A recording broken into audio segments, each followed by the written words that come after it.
اس میں میرا مقصد یہ تھا کہ اگر توحید کا ذکر گیتا میں ہے اور کتاب بعد میں لکھی گئی ہے ان کے 700-800 سال کے بعد، تو توحید کے لحاظ سے اس کو ماننے والے اہل کتاب گنے جا سکتے ہیں کہ نہیں؟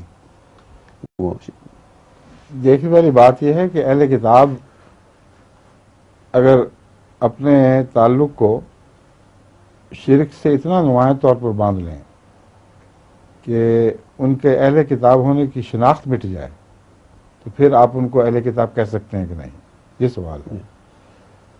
قرآن کریم کی روح سے یہودیوں نے بھی شرک کیے ہیں، عیسائیوں نے بھی شرک کیے، مگر انہوں نے جو توحید کا تعلق تھا اس کو قطع نہیں ہونے دیا۔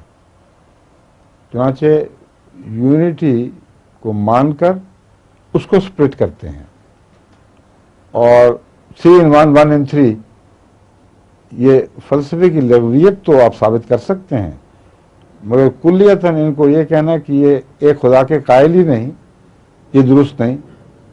یہ ریجنٹ کریں گے، کہیں گے غلط کہتے ہو، ہم ایک خدا کے قائل ہیں۔ ایک خدا کی شخصیت کے تصور میں فرق پڑ گیا ہے۔ اس لیے یہاں تک تو قرآن کریم نے ان کو اہل کتاب مان لیا، لیکن سورہ کہف کے آخر پر جو خدا تعالیٰ فرماتا ہے کہ پھر بہت سے انہوں نے معبود بنانے شروع کر دیے۔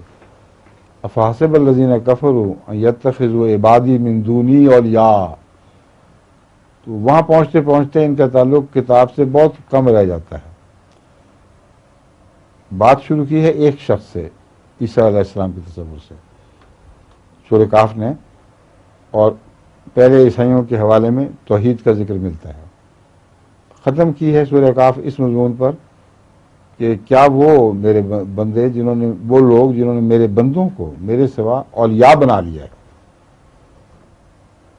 وہ اس بات سے غافل ہیں۔ یہ باقی ساری باتیں بعد میں شروع ہوتی ہیں۔ اب سوال یہ ہے کہ یہ اولیاء کا کیا مطلب ہے؟ سینٹس اور سینٹ پرستی۔ تو جب سینٹ پرستی شروع ہو جائے پھر شرک اتنی گھل جاتی ہے، توحید اتنی گھل جاتی ہے اور اتنی مدغم ہو جاتی ہے کہ ان قانونی طور پر تو اہل کتاب ہی کہیں گے، مگر عملاً ان سے پھر تعلق باندھنے کو، ازدواجی تعلق باندھنے کو دل آمادہ نہیں ہونا چاہیے۔ اس کے نتیجے میں پھر فتنے پیدا ہوتے ہیں۔ شرعی مسئلہ وہی رہے گا۔ اب مسلمانوں کے اندر عیسائیوں سے بھی بڑھ کر شرک کرنے والے موجود ہیں۔ داتا گنج بخش کو ایک آفیشیل مقام مل گیا ہے پاکستان میں، کوئی صدر نہیں بنتا جب تک وہاں ماتھا نہ ٹیکے جا کے، اور قصے فلاں درخت سے ملنا، فلاں جگہ سے ملنا، یہ آپ کا انگلستان بھرا پڑا ہے ایسے مشرکوں سے۔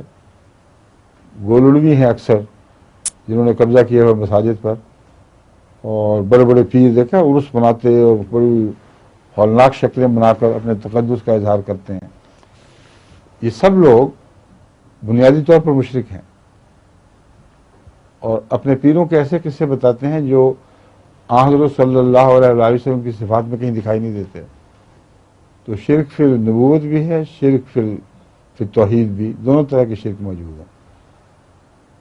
ہم ان کو اہل کتاب سے تو الگ نہیں کر سکتے۔ جب تک یہ کہیں گے قرآن سچا ہے، ہمیں کہنا پڑے گا ٹھیک ہے۔ جب تک یہ کہیں گے لا الہ الا اللہ محمد رسول اللہ ہمارا دین ہے، تو اس کے اندر جو کچھ بھی کریں گے ان کا معاملہ خدا کے ساتھ ہے۔ ہم ان کو غیر اہل کتاب نہیں کہہ سکتے۔ سمجھ گئے؟ سمجھیے۔